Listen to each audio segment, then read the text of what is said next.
What's up, guys? It's Vision765 here, coming to you from the parking lot of my job here. I'm on break and I decided to do a Tekken Mysteries video because I was thinking about it as I came out here a little bit ago.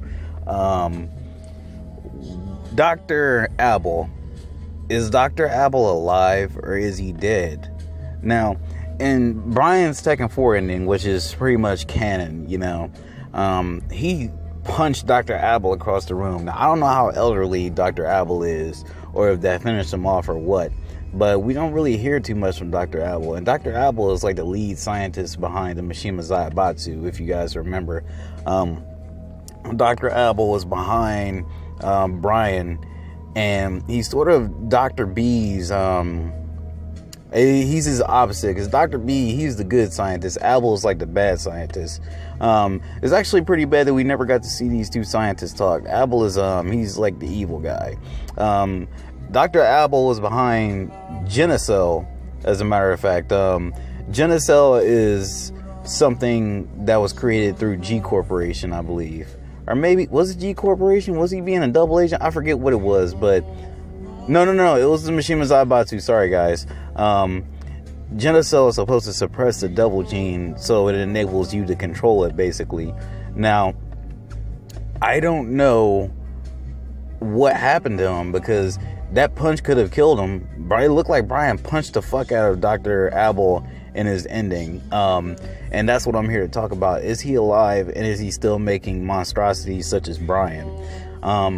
It be that Dr. Abel has something to do with Gigas, because Dr. Abel, he's a twisted guy. He created Brian with like a limited power source, I believe it was. I believe that's how the story goes. That's why Brian kept working for Dr. Abel, because he was eventually finna die, because the power that Brian had was gonna run out. And that's what prompted Brian to get the generator from Dr. B, and I just would like to see Dr. Abel integrated back into the story, because Dr. Abel, he has some very interesting story points. He could have been a very adversarial force to Brian, instead of Yoshimitsu and Brian feuding.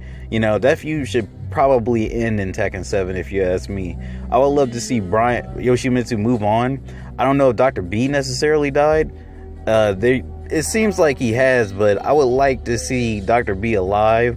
The Manji clan members, if like Yoshimitsu could look past that and focus on somebody new, that would be great, because the whole Brian thing's been going on for a little over more than 10 years now, and he couldn't even keep a feud with Kunimitsu that long, or Ganryu, but he kept it with Brian, which Brian, I think he may have killed some of the Manji clan members, but it's like the betrayal thing. I get it, trust me, if I get it, but I'm just tired of it. I'm tired of no progress happening from these two. And they're not really like Yoshimitsu and Brian. Brian is such a fucking savage killer, and Yoshimitsu is just like, he's sort of a goofy guy. Like, I take him less seriously than I ever had when I seen him in Tekken 4 with that fucking beetle outfit. You know what I mean? But going back to the subject of Dr. Abel, I mean, just think of all the characters that he could antagonize. He could antagonize Dr. B, Yoshimitsu, Brian. We know he tried to destroy, what was it? He destroyed Jack in Tekken 2, didn't he? He destroyed, no, he destroyed Gunjack in Tekken 3. That was the thing. Or he tried to, at least. And I just would like to see him come back, because he was a guy in which you could depend on him to fuck shit up. And even though his plans wouldn't work out always, he always had the most evil plot. Like, he's an underhanded type of individual that would, he would work for Heihachi, but I have a feeling that if he could, he would overthrow Heihachi with his own, maniacal genius. But, that's all just a theory. I want to know what you guys think. Do you think that we'll ever see Dr. Abel again? Do you think that he may be behind Gigas? Or do you think, like in my last video, it could be something that Dragunov's doing? Or do you think that Dragunov and Dr. Abel could be, in cahoots? Let me know what you think. I will talk to you guys later. I'm about to get off break. I'm about to go home, and I'm about to watch some fucking Orange is the New Black on Netflix. Later.